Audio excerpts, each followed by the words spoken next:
Enphase Energy reported earnings this week, and results were pretty good, at least compared to what we've seen over the past couple of years in the solar industry. Enphase is absolutely one of the leaders in the industry. The biggest question for me right now as an investor is, what in the world do you pay for this company?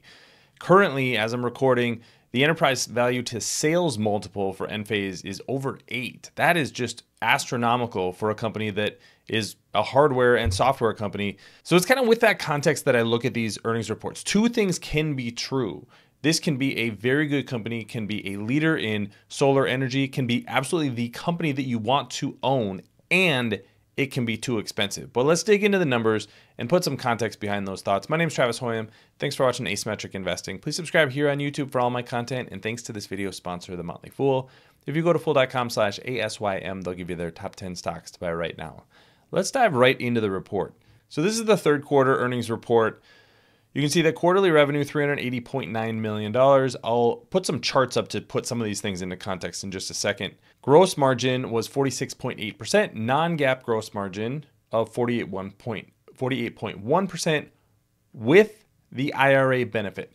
Keep this one in mind because this is something that I think solar investors and renewable energy investors particularly need to consider. What is the actual gross margin of the business? Right now, companies like Enphase, First Solar, very profitable.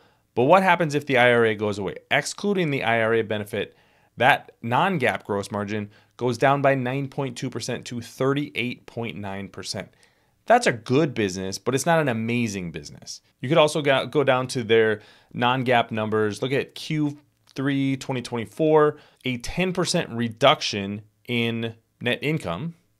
So that's about what this 9% reduction right here is. That would eat up about a third, between a third and a half of the net income that Enphase is reporting. So just put that subsidy into context. This is a huge driver of the bottom line right now for Enphase. Maybe it will continue, maybe it won't. But this is always a risk buying companies that are dependent on subsidies for their profitability. We can go all the way back to even the 2000s. In the early days of the renewable energy industry, there was subsidies in countries like Germany and Italy, made companies extremely profitable extremely quickly. Suddenly, those subsidies went away. Those companies ultimately went away in a lot of cases. So just something to keep in the back of your mind. Free cash flow, $161.6 million, and ending cash was $1.8 billion. Really good operations. I think this is really the consistent thing with Enphase. They have a very efficient operation. When you go down here to their total operating expenses, $128.4 million. That's down from $144 million a year ago. So they're able to adjust the cost structure of the business really quickly as demand was impacted over the last couple of years in residential solar in particular.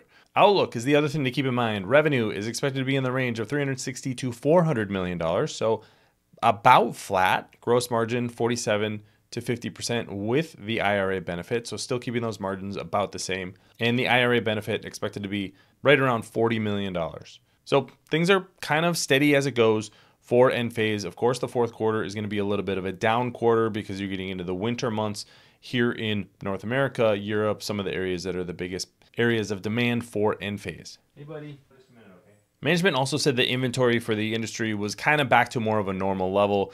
So let's look at where we are from a demand perspective overall. This is total revenue on a quarterly basis. And this just shows you how far the business has declined from its peak in late 2022, early 2023.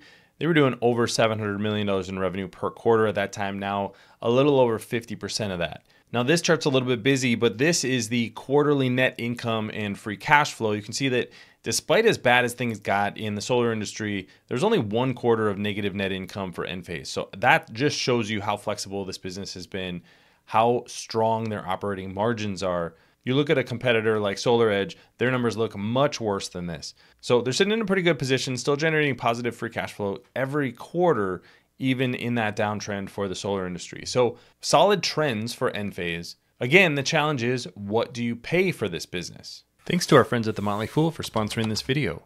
Visit fool.com/ASYM for the top 10 stocks to buy right now.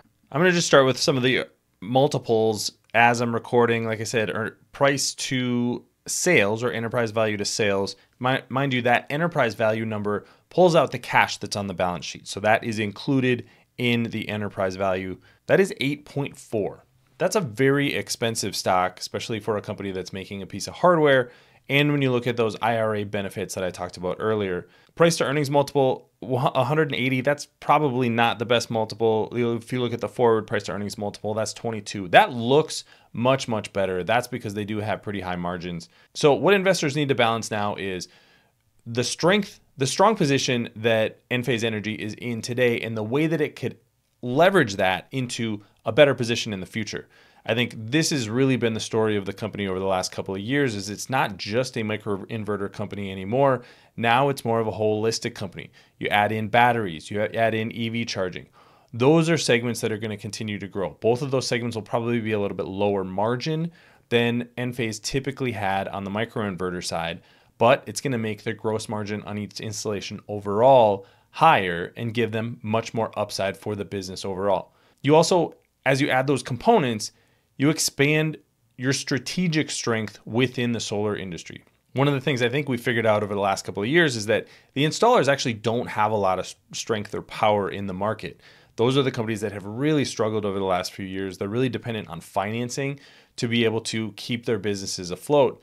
It's the companies that are providing hardware and software who have done really well. Enphase is at the lead of that. So they're in a really good position in the market. I think they can continue to expand with the industry overall and increase the dollars per installation and gross margin per installation. It's just that price is what I can't get over right now. I don't think this is quite a no-brainer buy in the solar industry because it's still a pretty expensive stock and it is reliant on IRA benefits that may not last forever or may bring in competition for a lot of its profitability. If those IRA benefits went away, would Enphase be able to increase prices to get that margin back? I kind of doubt it because this is a very price sensitive market, especially as interest rates have actually risen a little bit in the areas that are most important for solar financing over the past couple of months. So like I said, like I started this video with, multiple things can be true for Enphase. This can be a really solid quarter. It can show the strength of the business. The future can be very bright for the company. And at the end of the day, my personal takeaway can be this is still just too expensive of a company in an industry that changes extremely quickly. I want to have a price that is such a no-brainer price and such a strong strategic position that it's a compelling stock to buy. I'm just not there with Enphase Energy. Doesn't mean the stock isn't going to do well in the near future. I would just much rather get in at a lower price point. Something in that $40, $50, maybe even $60 price range would be much more compelling to me from an upside and a risk potential. But we'll see how things play out in the solar industry. Like I said, I thought generally a good quarter despite the fact that the reaction from the market was pretty bad. Stock was down about 9% this week. So not a great reaction from the market doesn't mean that Enphase is a weaker company than it was a week ago. Just not quite a buy yet for me. Let me know what you think in the comment section below. Don't forget to subscribe to Asymmetric Investing. Thanks for watching, everybody. See you here next time.